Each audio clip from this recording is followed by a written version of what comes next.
Hey guys, Tony Rowe here, back with another Lead Chess Rapid game against tacticspro. Let's hit him with a high and a good luck.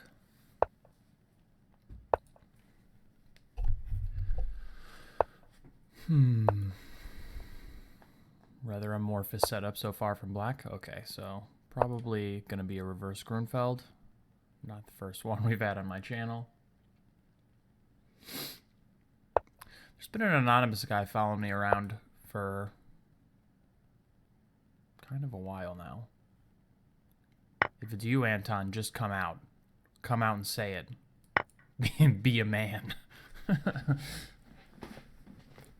No, if it was Anton, he would be on. He's not logged on. Unless he's real slick somehow and is logged on and I can't see it. I don't know that much about e6 after the exchange on d4, but c4 is probably the move.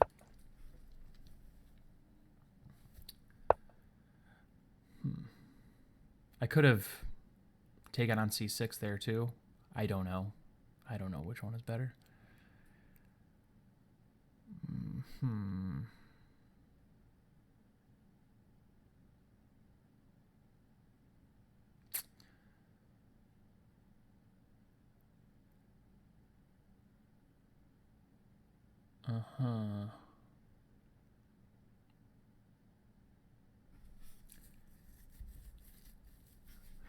So one thought I have is to go knight c3, and if d takes c4, bishop takes c6 check, b takes c6, queen takes d8, probably bishop takes d8, and then knight d2.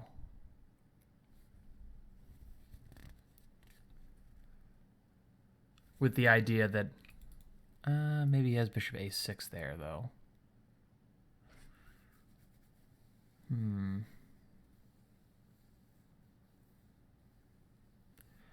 What else is there?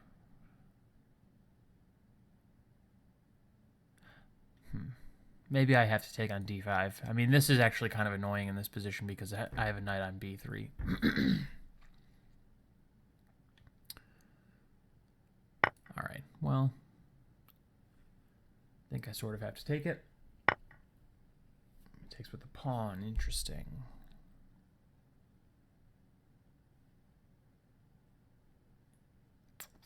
Okay, knight c3 seems natural. If he goes d4, I'll go knight a4. I do have knight e4 there too, but I doubt that's the best move. Okay.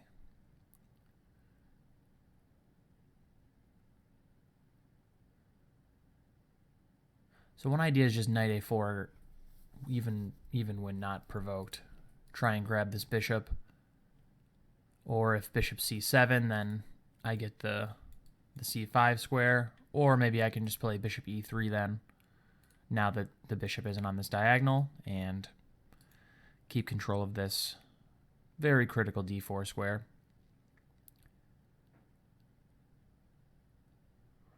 Bishop g5 is another idea. Pinning to winning. Let's see.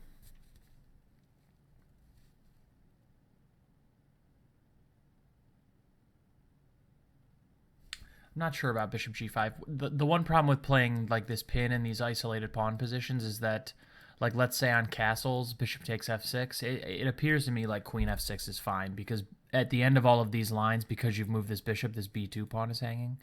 So like bishop g5, castles, bishop takes f6, queen takes f6, knight takes f6, bishop takes f6. Let's say queen takes f6. He can play queen takes b2. And I've given up the two bishops, or at least a bishop. He gave up this bishop in that specific line. But okay, I'm going to play knight e4 and see how it goes. I would be reluctant to as black to play something like castles, knight takes b6, queen takes b6. In that specific position, I can go bishop e3 and then either knight d4 or bishop c5, rook e8, knight d4, or something like that.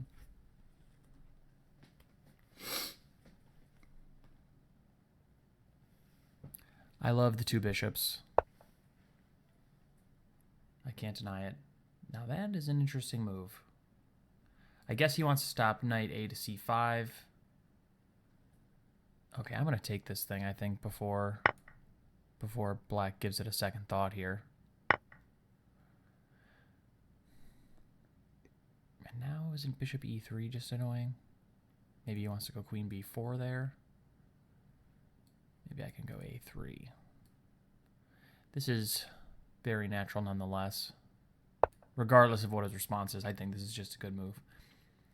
So my pieces are looking pretty harmonious here. I like my position. I have the two bishops.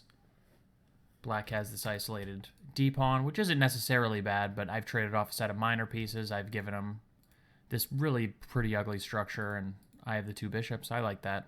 I mean, I'm pretty happy with how this has gone so far.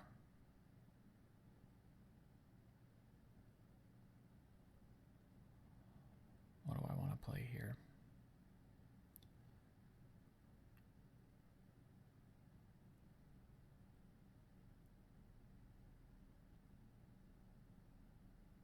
Knight d4 would be pretty natural.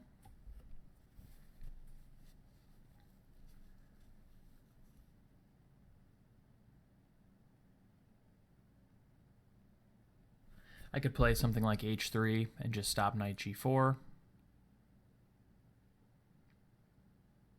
I don't think I really care about knight g4 at the moment because I can just go bishop f4 and gain the move back. Something like a3, just intending to go rook c1 without allowing rook a2. Queen c2 looks totally fine. I sort of have hopes of putting my queen on this d4 square at some point, though. So I sort of want to hold off on that move. I'm not sure I even want to go a3 because a4 seems enticing in some positions. Like I'm thinking about knight d4, castles, knight b5, queen d8 to stay guarding b6, and then maybe just a4. Getting ready to develop this rook and putting this pawn on maybe a more advanced square that controls this weakened b5 square, for instance.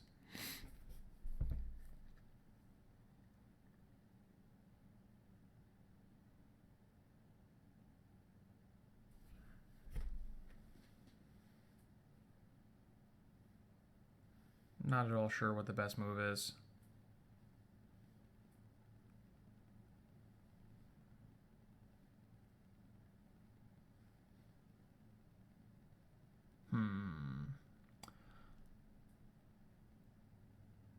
Knight d4 I think is the most natural and to the point.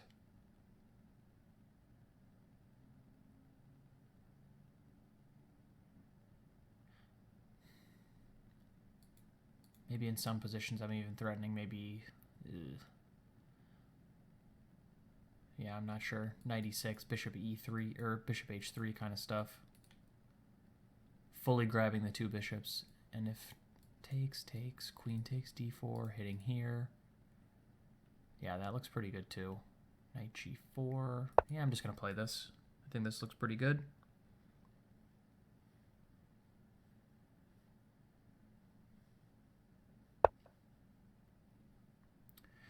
My opponent just castles. Perhaps wise.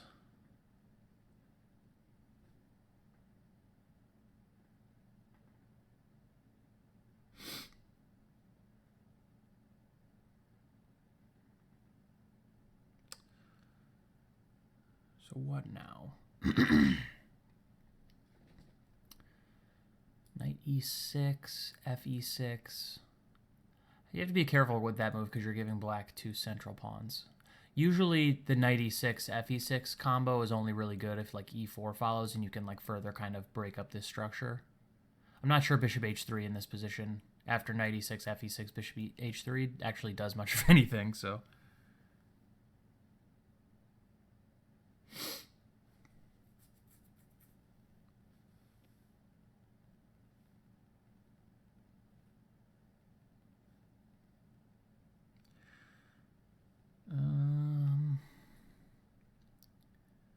Maybe just rook c... Nah, rook c1, rook a2.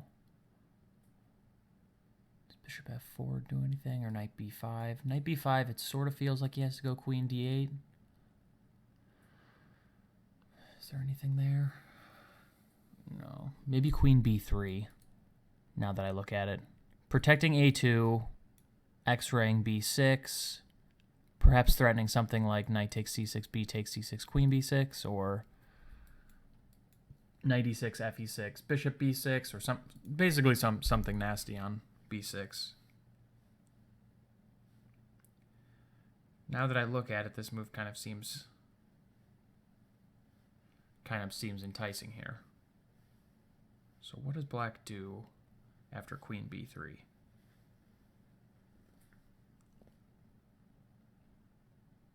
Yeah. This looks good enough, I think. Probably knight takes d4. Yeah, but then maybe just knight d7 right away.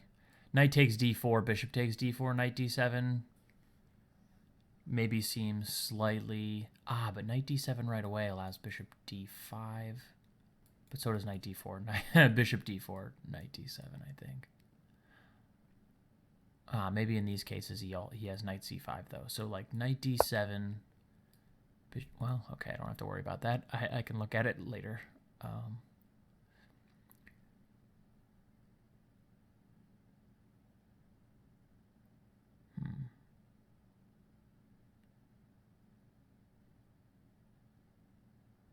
Bishop g5. No. Bishop g5 would be a fairly serious error. All right, so I do need to...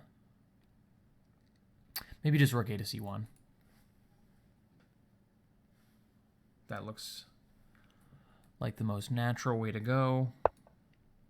Yeah, let's just do that. I think we're coming pretty perilously close to winning material here. Black's position is really bad.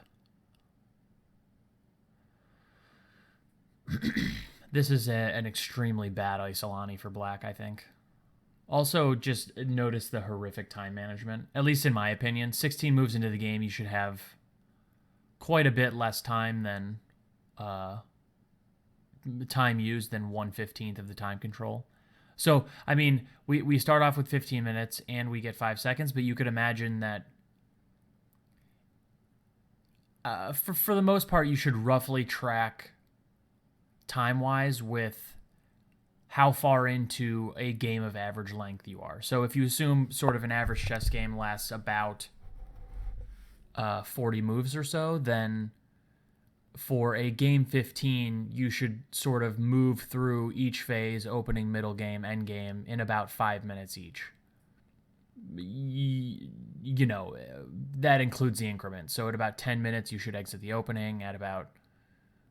With 5 minutes left, probably, you should be hoping to be around move 30, 35 or so, something like that, if the game goes that long. And of course, you ration out your time as you think is needed. You know, in the opening, you obviously use less time. In the middle game, you might use more time, especially in positions you deem critical, and so forth. But my point is that my opponent's not using enough time. That's really my point. I could have said that quite a bit more succinctly, but... So he goes rook c8.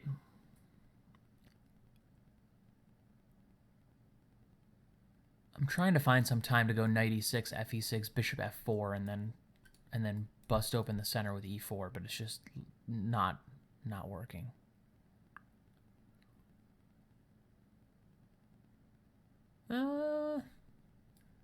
Maybe knight e6, fe6, bishop f4, e5. What if I go bishop g5? Isn't this thing starting to look a little loosey-goosey?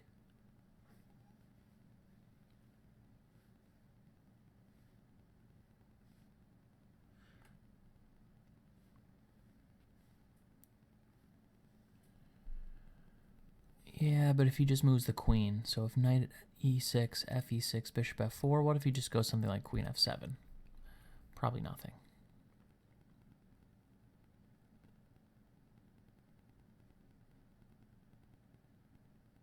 I could also just go rook f to d1. That would be the lazy man's move.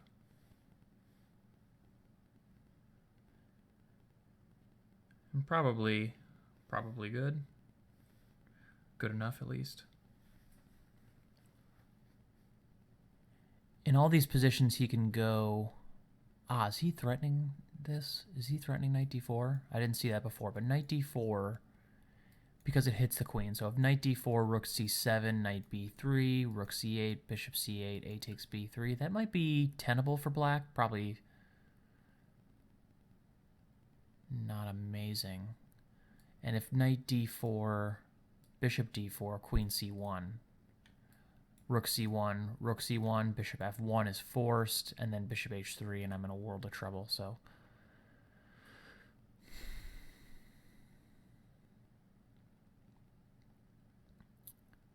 So if rook f to d1, knight takes d4, rook takes d4, I mean, queen takes c1, bishop takes c1, rook takes c1, then I have rook d1. Yeah, okay, so let's just play rook f d1. And I'm going to pre-move, well, knight d4, rook c7, knight b3, rook c8, bishop d8, a takes b3. Yeah, I'm not at all excited about that position so much for white, so I'll probably... Well, okay, I don't have to pre-move this. Pre-moving is just not necessary in a 15-minute game for the most part. Queen d8.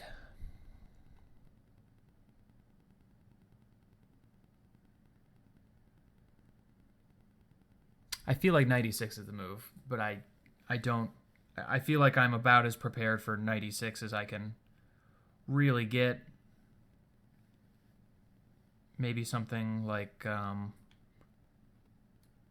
e6, f e6, bishop g5, and bishop h3 is also possible, but I like to shoot for e4, so I'm going to do this. So now I have the two bishops versus two knights, which is pretty reasonable advantage in and of itself here. And if h6 here, bishop f6, queen f6, e4, d takes e4. Probably like rook d6 there is pretty good for white. So we'll do this.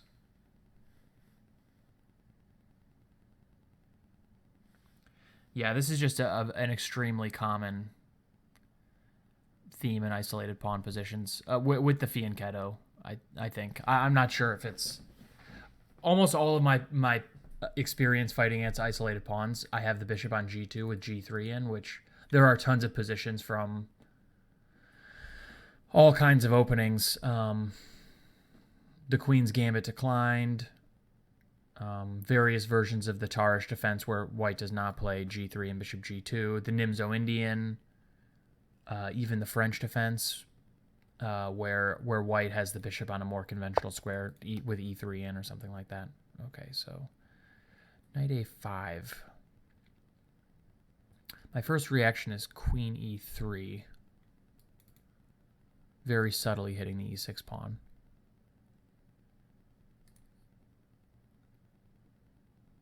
Yeah, I'm going to do that.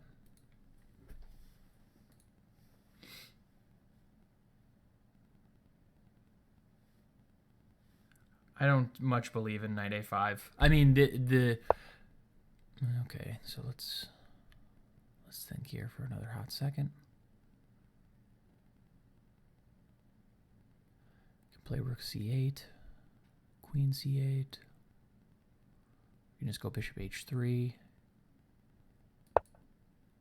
I'm just going to go bishop h3. This move just seems... I guess he has b5, which is kind of funny.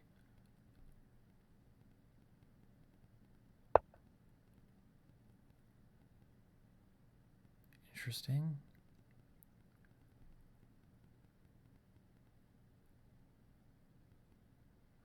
Maybe queen e5. Queen e5, knight c4, rook c4. Aha. Aha.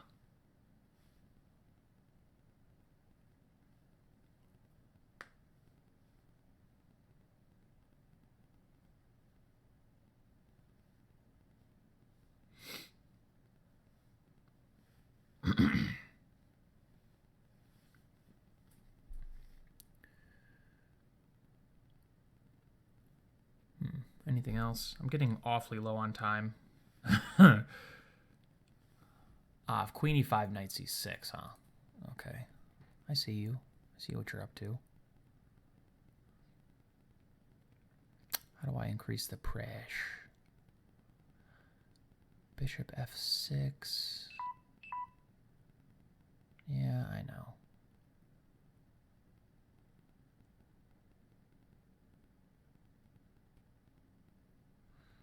I don't know.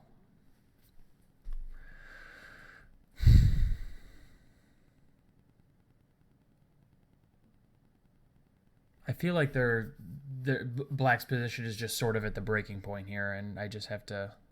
Ah. Maybe this one. I think this just wins a piece. Knight c4, rook c4, of course, and knight c6, b5. Nice rook, bro. Yeah. So we bag the piece, but actually, now that I look at it, it's kind of funny. After something like rook a4, bc6, bc6, Black will have a pretty massive swath of pawns in the center. Should I complete the picture by going bishop f6, g takes f6? Probably not. Oh, I can just... Yeah, do I want to take on b6 and allow rook e2?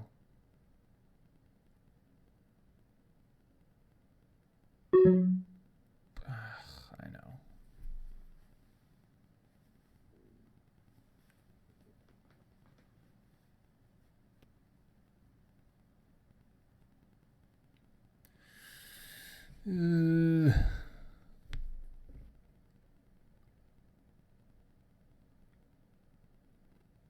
I'm a little leery to allow rook e2, but I also feel like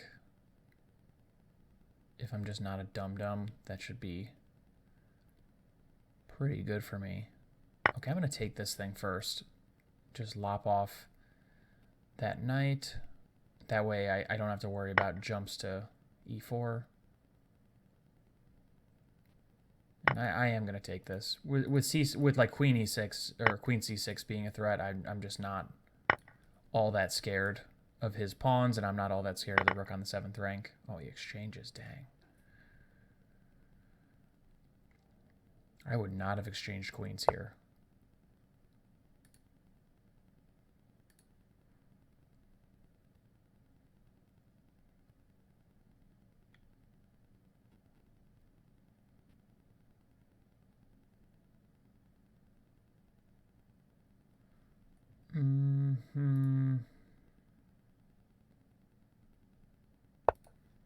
Let's go here. He can go rook a8. I'm a little bit nervous about him doubling rooks on the 7th.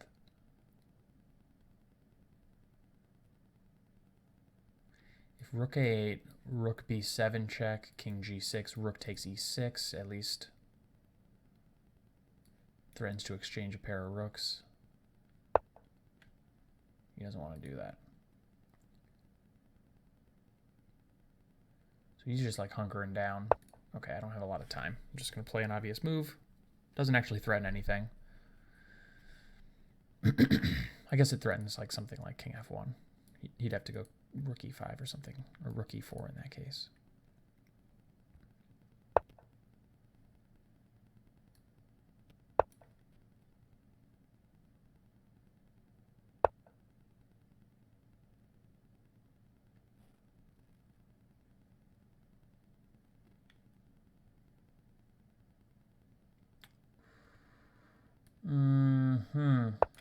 Okay, I'm going to put my bishop on f3, I think, and go h4 or something.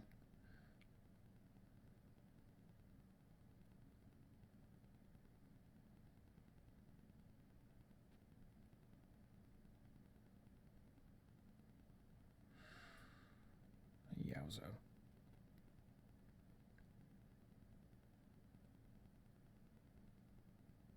The good thing about this is his configuration of rooks is not particularly well suited towards activity.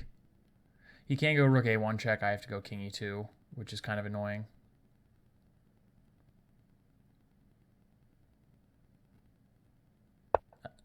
I really need one. Yeah, okay. So I feel a lot better now that my king can go to g2. Oh, he hung a pawn. Shoot. Yeah, could have taken on e6 there. Dummy. Yeah, there's also tactics lurking with rook e6, bishop d5 that I think he's trying to avoid. Now I'm threatening bishop takes d5 anyway due to this pin. Oh, wow.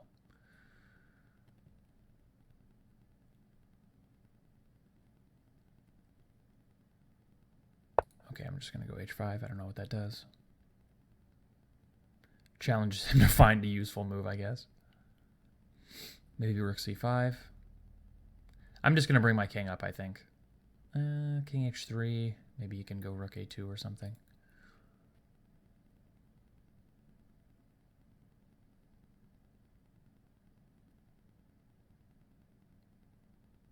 Maybe I should go g4.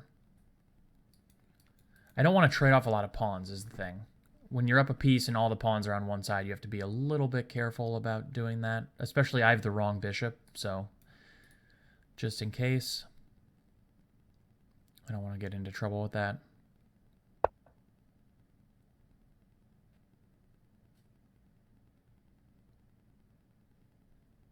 Yeah, okay, I'm just going to play a move. I need the 5 seconds. Ugh.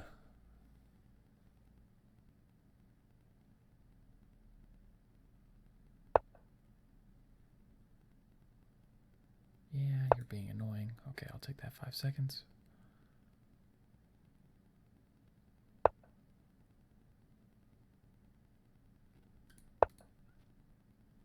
I'm going to play this rook to d6.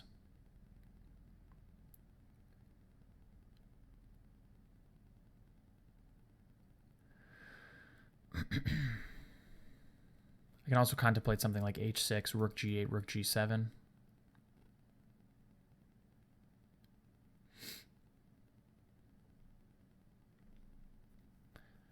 Yeah, I mean, in this position specifically, especially with the pawn on d5 instead of d4, black is very solid and sort of without... It's not easy for me to use my extra piece to create like overwhelming pressure against any one point because his king is active and he's able to muster up 3 defenders to my 3 attackers on any really single weakness. So in this position, I somehow have to create a second problem for black. So something like h6, rook g8, rook g7 would be a way to sort of point out this second weak pawn on h7. But now he pushed d4, and I think it's going to be a little bit easier for me maybe to hassle him. Like, for instance, just rook... I don't know.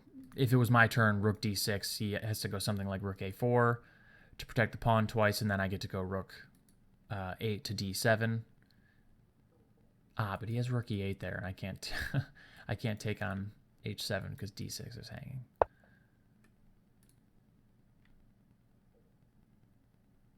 Okay, well, let's go here anyway. I mean, what else is there? Rook a4.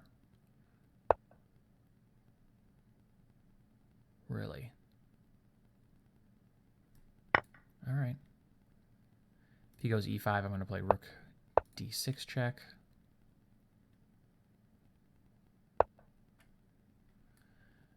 Then I'm going to trade these bros.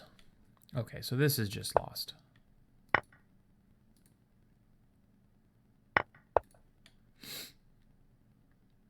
Now h7 hangs. And I'm gaining more time. Okay, and he thankfully resigns. So let's load this thingy into... What the hell was that?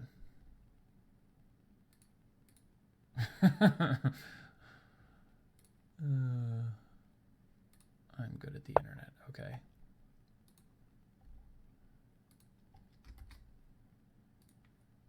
Okay, so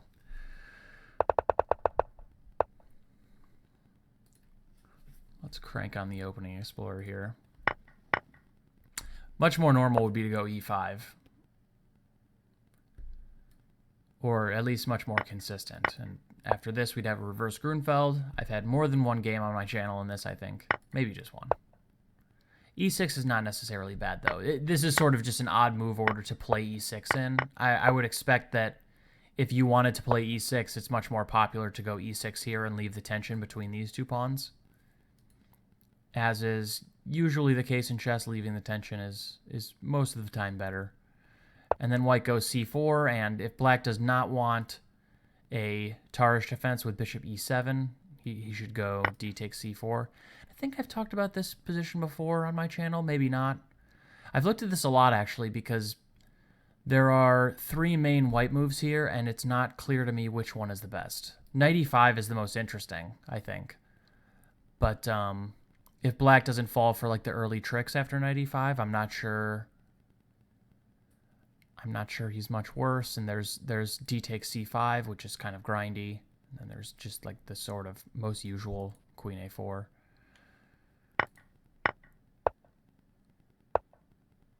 This scores well for white, 60% after bishop c5, and higher after 68% after bishop e7. So bishop c5. Okay, and knight takes c6 is... I was a little bit worried that knight takes c6 was the best move, and I sort of very quickly played knight b3 without thinking, but knight b3 feels like the right move to me, so... Bishop b6. C takes d5. Probably knight takes d5 is more natural, though. Yeah, I was worried that white didn't have much in this position. I was probably going to play knight c3, and I wasn't at all certain about something like this, let's say. My instinct says white should be maybe slightly better, but it's not a lot. I mean, the position is highly simplified. So after bishop f6, what am I supposed to do? Because that does look irritating. After here, takes knight c5 maybe? Ah, bishop a3 first. Yeah. And then black is under some pressure.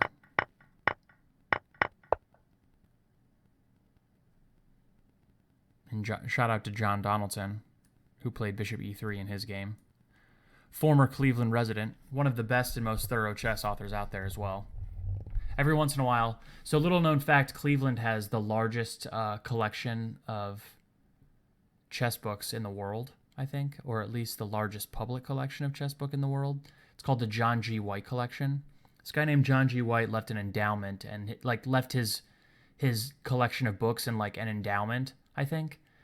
And basically anytime a new book comes out, they use the money from the endowment to just buy the book, or most books, and add it to the collection. So if you go to the Cleveland Public Library downtown in Public Square, you can check out pretty much any chess book you want. Now, it's not all out. It's not like... My friend and I went there one time, and we expected it to just be like this magnificent, massive room filled with chess books, but they're all like filed away in sort of like these cabinets. So if you need a book, you can ask, and they'll like go dig it out for you, but you can't just go like... I wanted to just go there and like peruse all the books like a total savage for like hours on end, but you can't do that. But anyway, John comes to Cleveland sometimes, back to Cleveland sometimes, to use the John G. White for research. And when he comes, we go out to dinner and with a bunch of other Cleveland chess players, and just a fascinating guy. I mean, very knowledgeable about almost anything. The U.S. team captain for the Olympiad, so he's got all these stories about traveling to, countries for essentially the chess Olympics. Pretty interesting guy to talk to. Okay, yeah, bishop g5 was also a move I considered, but I was just simply unsure about if this position was actually any good or all that dangerous. And my thing is, like, if white has to go knight a4 here, I'd rather go knight a4 on the previous move and not commit this bishop to g5 right away. And probably this is just annoying, I would guess.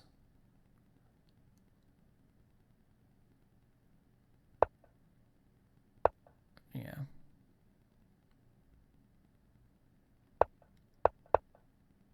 But I think this move feels to me, queen e7, to be maybe a little bit dubious. I don't...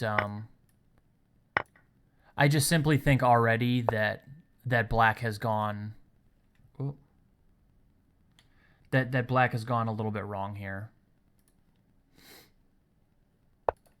I think probably... objectively, probably black needs to search for something earlier. This position is probably mostly playable. And I think queen e7 is just not very good. I mean, I think that this sort of variation on the whole is probably... Like, probably this position is slightly better for white, but after queen e7 and allowing me to play this way, that white is seriously better already. Yeah, and knight d4 just looked like the most purposeful move here to me. But there are a lot of other moves. I mean, h3, a4 I considered, which I think is quite interesting.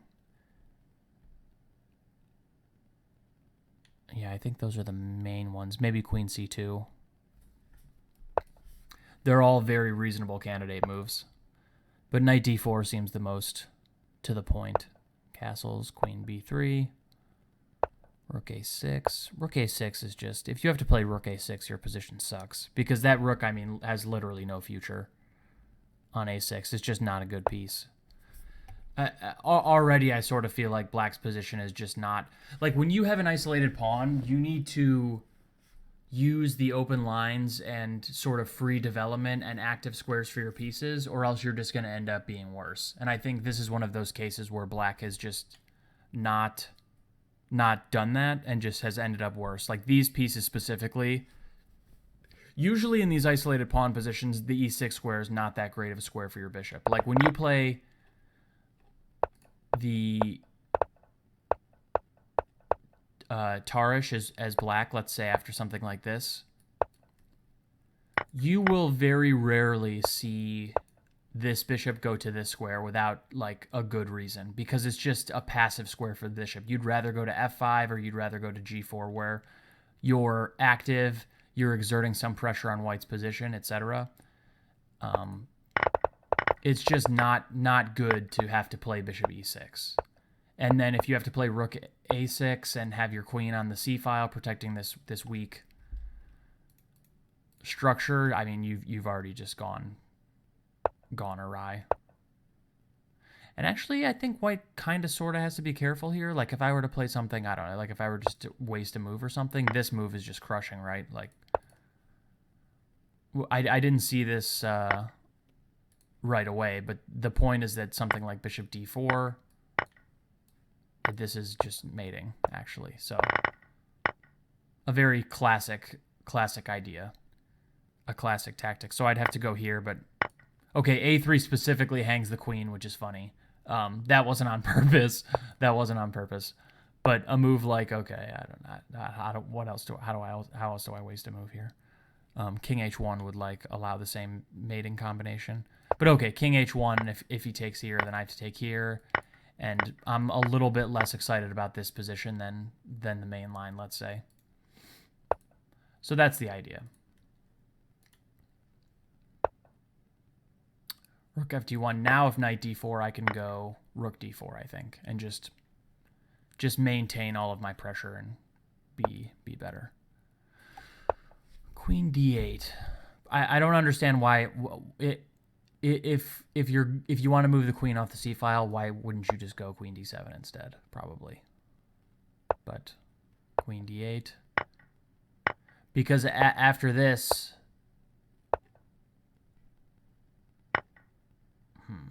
so bishop h3. After this, my point is that he ended up going queen d7 anyway and losing a move. So seems like knight e6 was strong, but maybe bishop g5 is not the best follow-up. Yeah, you know what? This all looks good. There is bishop h3 immediately, though. And if queen d7, what am I doing? Oh, just taking. Yeah. So this would be probably objectively close to winning as well. Yeah, I was wondering what happened after this. I just sort of assumed e4 was going to just kill him. And usually the idea after d4 is that, like, white can go e5 in a lot of these cases. Yeah. And just, the open lines are just usually too much to handle. Like, queen e5, rook e1, and just rook takes e6, or knight e5, and, well, knight e5 here is just losing, but b7 is also hanging, and e6 will be weak on the open e file, etc. So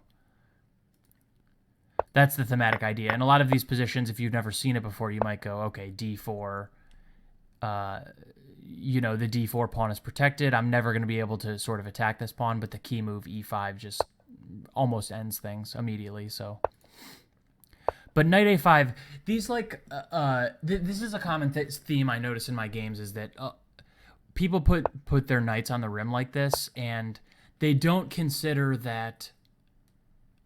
They don't consider what the position looks like after I move my queen, and whether or not it's better for them to insert these two moves. Like knight a5, sure, makes a threat on my queen, forces me to move the queen.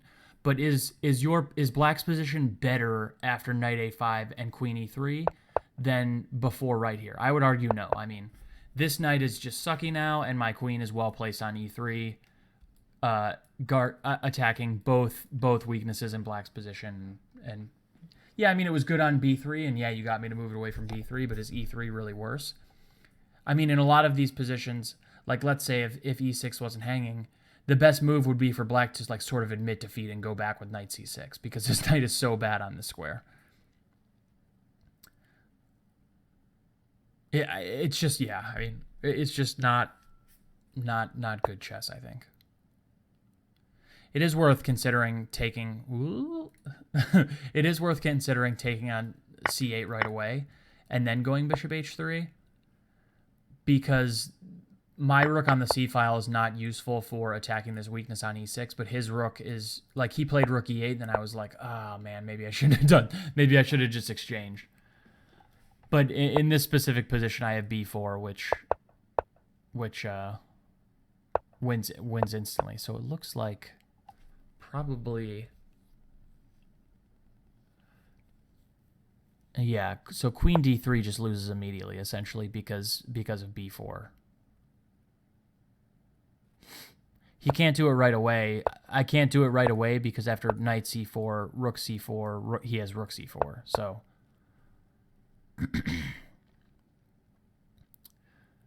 But after bishop h3, whoops. God, I'm hopeless here. Okay. After bishop h3, rook e8, yeah, now. I didn't see this at all until later, but yeah. If knight c4, of course, rook c4. Yeah, and he's just simply losing here. There's really, yeah, nothing after this, I think. I did struggle here way more than I should have, though. I don't like king f1 much at all. I think he should play this check and start to harass me here. Because I'm going to have to walk to like some dumb square like this and kind of slowly either lurch out and leave my f-pawn. This is the only way to really make the game kind of complicated, and he didn't do that. He allowed me to put my king back on g2, and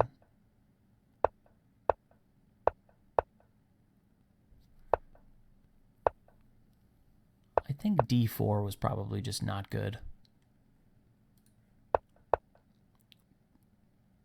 But it is worth trying to think about what would happen if, let's say, he just goes like, yeah, he goes here, I go here, he goes here.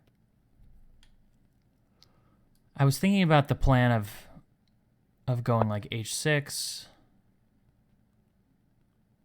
Yeah, let's just say he waits, and then like rook d8.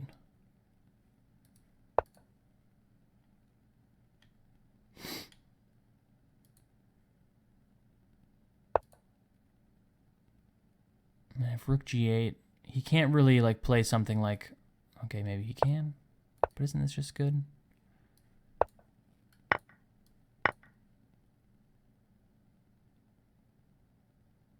I have to imagine that this is just, with one set of rooks off the board, this is just stone cold winning for white. Like bishop d1 comes to mind. Just to get the bishop out of the way, allow king f3 and maybe f4 check. Yeah, I mean, I think this is all very winning.